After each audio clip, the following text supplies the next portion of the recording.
Olá, amigos. Eu, Rosalina Santos, estou aqui para mais uma vez falar da palavra de Deus, compartilhar dessa riqueza. Hoje eu quero falar sobre a ressurreição de Jesus. Tremendo. A Bíblia diz que passou o sábado, né? Na sexta-feira Jesus foi sepultado e passou o sábado porque eram, era pela lei guardar o sábado. E ali estavam os discípulos de Jesus obedecendo à lei e as mulheres que seguiam Jesus, Maria, a mãe dele, as irmãs e Maria Madalena. E a Bíblia diz que quando foi assim que virou a madrugada do sábado para o domingo, elas foram ao sepulcro com aromas para embalsamar o corpo de Jesus. E elas ficaram até imagino conversando entre elas sobre quem ia remover a pedra, né? Visto que a pedra era muito grande. E elas chegaram lá diante do túmulo, a pedra estava removida. E elas ficaram surpresas com aquilo. E no versículo 5, aliás, o versículo 4 diz que aconteceu que elas, perplexas a esse respeito, apareceram-lhe 2 varões com vestes resplandecentes. Esses 2 varões são 2 anjos. E elas, com muito medo, muito temor, baixou os olhos ao chão e os anjos falaram para elas: por que buscais entre os mortos ao que vive? Ele não está aqui, mas ressuscitou, aleluia. Ele ressuscitou. E porque ele ressuscitou, nós podemos ter certeza que nós também ressuscitaremos para reinar junto com ele. E eu quero parar nessa pergunta dos anjos: por que buscais entre os mortos ao que vive? Elas ouviram Jesus falar que ele iria ressuscitar. Mas a gente ouve. Quantas vezes nós ouvimos a pregação do Evangelho? Quantas vezes nós abrimos as Escrituras e nós mesmos, pessoalmente, lemos o que está escrito aqui? E na hora da dificuldade, a gente tem dificuldade mesmo na hora da tribulação, na hora da tempestade, a gente tem uma certa dificuldade de voltar a nossa vida, voltar o nosso olhar, voltar a nossa atenção, voltar a nossa fé para essa verdade que nós lemos na Escritura. E foi isso que aconteceu com elas. A própria verdade falou com elas da ressurreição, o próprio Senhor. Mas naquele momento era um momento de dor, um momento de luto, um momento de sofrimento. E elas não conseguiram ir lá em todos aqueles ensinamentos de Jesus e falar: vamos nos aquietar, porque ele prometeu que ele vai ressuscitar. Aquele momento era de dor, aquele momento era de luto, elas não conseguiram fazer isso. E elas foram no túmulo e chegou lá, o anjo, né, falou com elas: por que buscais? Né? Ou seja, vocês já deveriam saber que ele a essa hora não estaria mais aqui. E é interessante que lá em Marcos 16:6, os anjos falam com elas assim: vede o lugar onde tinham posto. Ou seja, venham ver, ele não está aqui. Venham ver. Quantas pessoas vão nas caravanas a Israel? O ano inteiro, Israel está recebendo caravanas, graças a Deus por isso. O mundo, aqueles que creem no Evangelho, que está no mundo inteiro, acordaram para ir aonde o nosso rei passou, aonde o nosso rei foi colocado naquela sepultura, e saber que ele não está lá, e vão e chega lá, e o túmulo está lá para quem quiser ver, mas o túmulo está vazio. Quantas celebridades, pessoas famosas, da política, de artista, pessoas famosíssimas, riquíssimas, milionárias no mundo inteiro, os faraós, os reis, morreram, mas aonde falar, se você perguntar onde está o túmulo de fulano de tal, porque ele foi um rei famoso, ele foi um grande, né, uma grande celebridade aqui na Terra, as pessoas vão te levar lá no túmulo dele, e lá com certeza vai estar uma placa, aqui jaz o fulano de tal. Independente do poder, do nível de riqueza que ele tinha, independente disso. Mas existe um, que se você perguntar onde sepultaram Jesus Cristo, o Yeshua HaMashiach, onde sepultaram Yeshua HaMashiach, eles vão falar, sepultaram ali em Israel, tal lugar assim, assim é o túmulo dele. E você chega lá, o túmulo está vazio, aleluia, ele ressuscitou. Ele ressuscitou para que você e eu creiamos em todas as promessas que está para nós nas Sagradas Escrituras. E não duvidemos, ele ressuscitou para que a vida de Deus, que nós havíamos perdido com a queda de Adão lá no Jardim do Éden, essa vida voltasse para dentro de nós.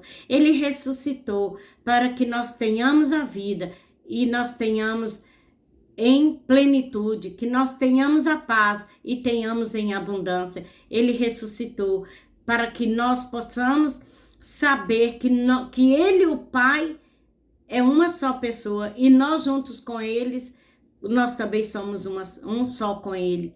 Então Jesus ressuscitou para nos dar vida. Em Jó, capítulo 19, versículo 25, Jó passando por toda aquela tribulação, Jó passando por toda aquela destruição, aquela tempestade que passou na vida de Jó, que todos conhecem. Tanto conhece que todo mundo tem um ditado que fala a paciência de Jó, né? Mas então, no meio daquela sofrimento, aquela tribulação toda que Jó passou, Jó declarou no versículo 25, eu sei que o meu Redentor vive e por fim se levantará sobre a terra. Jó estava ali há centenas e centenas de anos, longe do evento que aconteceu aqui, que as seguidoras de Jesus viveram aquele momento. Jó estava a centenas de anos de distância, mas Jó, pela fé, ele viu o Redentor vivo. E nós sabemos hoje, por comprovância, por escrituras, por os próprios cientistas já sabem, nós sabemos disso e quantas vezes nós não colocamos nossa fé firmado de que o nosso Redentor vive. E Jó disse assim, e por fim se levantará sobre a terra. Para Jó, aquilo era um futuro. Jó teve a revelação de que o Redentor, aquele que viria para redimir a vida dele de Jó, para redimir a vida de todo aquele que crê, Jó teve a certeza de que esse Redentor, ele vive. E olha que era um futuro para Jó, e um futuro bem distante, mas ele colocou no presente. E aí ele ainda fala que por fim se levantará. Nós sabemos que ele se levantou. Ele foi colocado na terra, mas ele se levantou. Para Jó era um futuro, para nós é um passado que nós sabemos que aconteceu e que é presente para nós hoje. O nosso Redentor está vivo, e o nosso Redentor vive. Vem e vê quantas pessoas são salvas, vem e vê quantas pessoas são libertas, vem e vê quantas pessoas têm história mudada por esse Redentor que vive. A minha história foi mudada. Eu tinha um diagnóstico, digamos assim, o diabo tinha armado um diagnóstico de pobreza, de miséria, de doença para minha vida e até de morte, mas o meu Redentor que vive, ele entrou na minha vida, entrou na minha família e resgatou e redimiu a minha família. Então hoje eu posso declarar como Jó declarou, o meu Redentor vive. É uma declaração que nós temos que ter todos os dias na nossa boca, para que as trevas escutem e nós, todos os dias, nós tenhamos vitória sobre as lutas, o mal de cada dia. O meu Redentor vive, ele está assentado no trono. Ele está sentado no trono, ele tem um nome que está acima de todo nome, acima do nome de toda monarquia, de toda república, de todo título. Jesus tem o nome que está acima de todo, o nome de Senhor e Rei. Ele está. E quem exaltou? Quem o colocou nessa posição? O Pai. O Pai, o nosso grande Deus, o nosso eterno Deus, exaltou Jesus.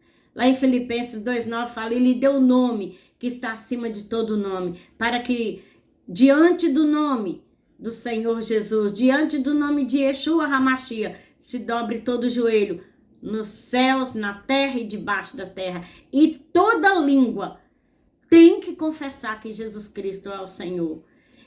E vai confessar. Toda língua, toda, independente de quem quer que seja, do maior ateu, ele vai confessar que Jesus Cristo é o Senhor, para a glória de Deus Pai. O nosso Senhor Jesus não precisou de votos de uma multidão, ele não precisou de nenhum homem o eleger, de nenhum homem cotar o nome dele para essa posição que ele tem. Ninguém, ele não precisou de ninguém, ele é o Senhor sobre tudo, ele é o Senhor sobre essa luta que você está passando. Jesus Cristo é o Senhor sobre essas lágrimas que você tem derramado, ele é o Senhor sobre essa situação que você vive, esse sofrimento, essa desesperança, essa decepção. Jesus Cristo é o Senhor, você precisa crer. Você precisa abrir a boca e declarar como Jó disse, eu sei que o meu Redentor vive. Se um anjo hoje vier a você, ele vai falar com você, vem vede que o seu Redentor vive. Porque Jesus vive e ele ressuscitou para te dar vida eterna. Ele ressuscitou para dar para você e para mim plenitude de vida. E plenitude de vida e vida eterna não é depois que o nosso corpo vai para o caixão, não. Plenitude de vida e vida eterna é uma vida debaixo das bênçãos, é uma vida em comunhão com o Pai Celestial e com o Senhor Jesus, é uma vida com riqueza de paz, é uma vida que você não precisa ter grande conta bancária cheia, mas você ter o suficiente para você viver todos os dias, você não sentir falta de nada. O Salmo 23:1 fala que o Senhor é o nosso pastor e ele nunca vai falhar conosco. Ele nunca vai falhar. Tudo aquilo que ele prometeu na sua palavra, ele vai cumprir.